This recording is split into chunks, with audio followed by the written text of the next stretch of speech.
My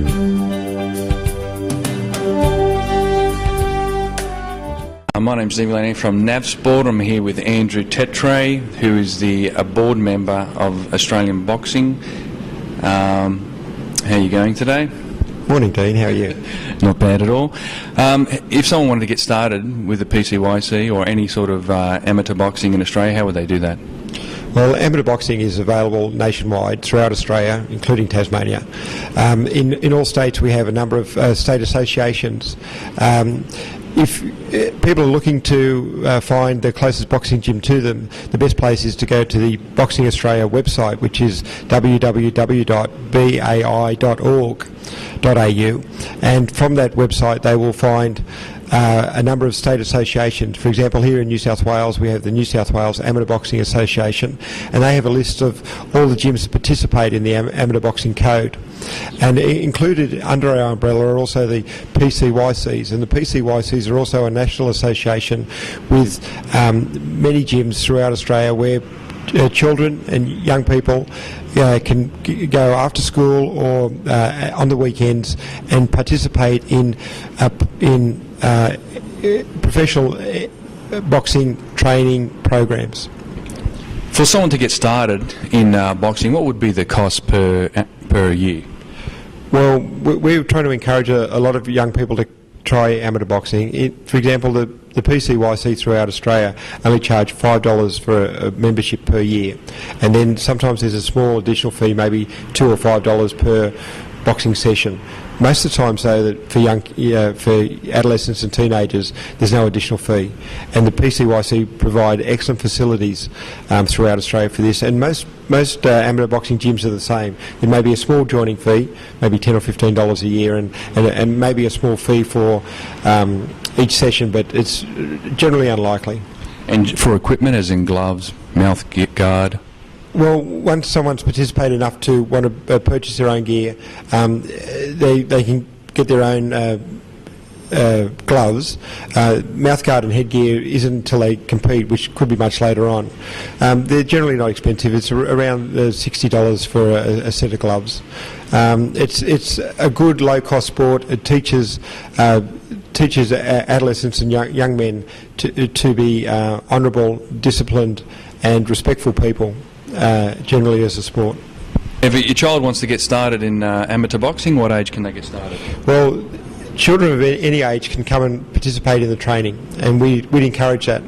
Competition starts primarily from the age of 14 and above in most states. However, we'd encourage people to come along and train and enjoy the programs and enjoy the professional trainers that we've got in place.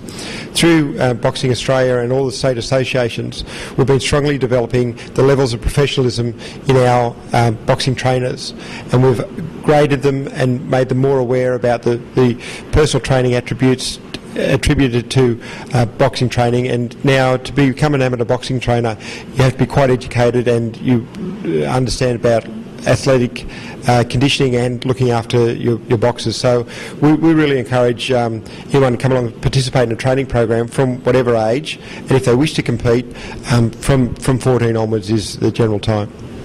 What training is there available and courses available if someone wants to become a trainer? Through each state association and also the PCYC, which work under the same accreditation program. We have accreditation for boxing trainers, and we also have accreditation for cornermen, for people to work in the corner, and accreditation for referees and judges.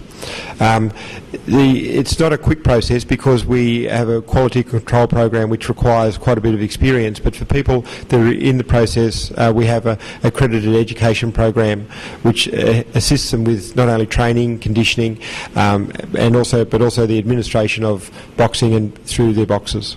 Who's the sport's most recognised amateur boxer? Without a doubt, our most recognised boxer would be Justin Crawford. He's more or less the amateur boxers ambassador.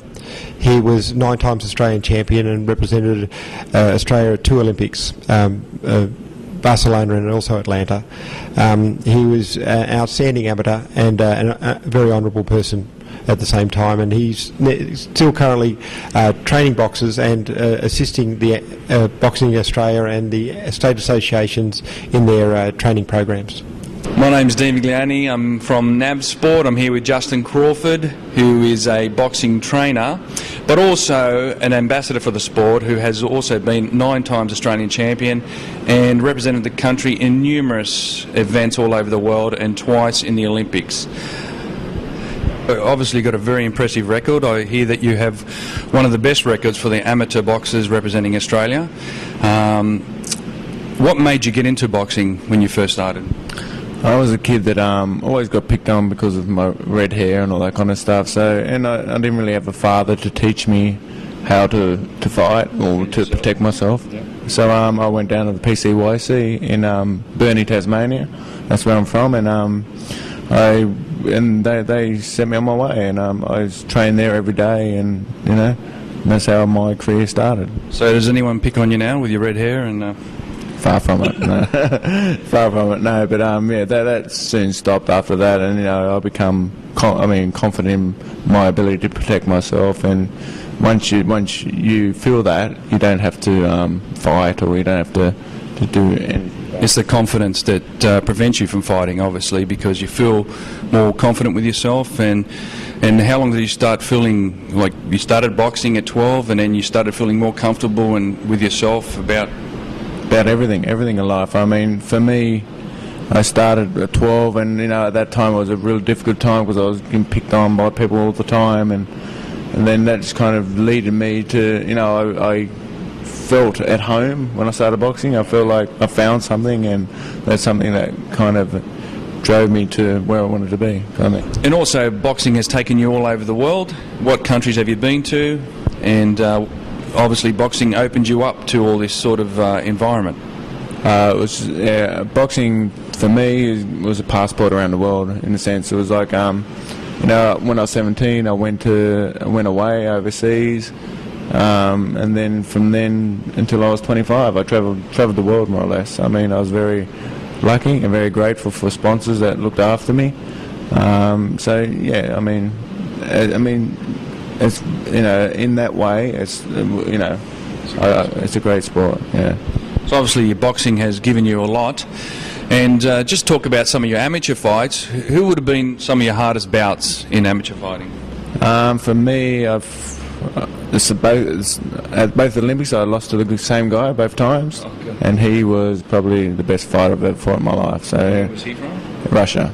Oh, yeah. Very strong. Very strong, and he was an eventual gold medalist. So yeah, he was probably the best fighter I've ever fought. I've also fought a guy that's fighting now, or was fighting, who was heavyweight championship, who won the heavyweight championship of the world, Chris Bird. I've also fought Sven Oki, who Mundine fought for his first world title. I've fought a lot of great fighters, and if it wasn't for PCYC and a lot of sponsors that I had through my career, I would never have made. And what weight did you fight in mostly? My both Olympics were middleweight. I also fought light heavyweight. Also won a heavyweight title. I mean, I've fought a few. So just for the viewers of Navsport, to be a middleweight, what weight is that in kilos? 75 kilos. And it was a light middle heavyweight? Light heavyweight's 81 kilos. I think it might have changed now. It might be. I think I'm not too sure what it is now. Heavyweight? You were fighting in a heavyweight? Yeah, I was very light, and that was just a mistake. So I mean, it was just but I was lucky enough to win a gold medal and at Australian level. So it was just Well, that's very courageous. Very courageous.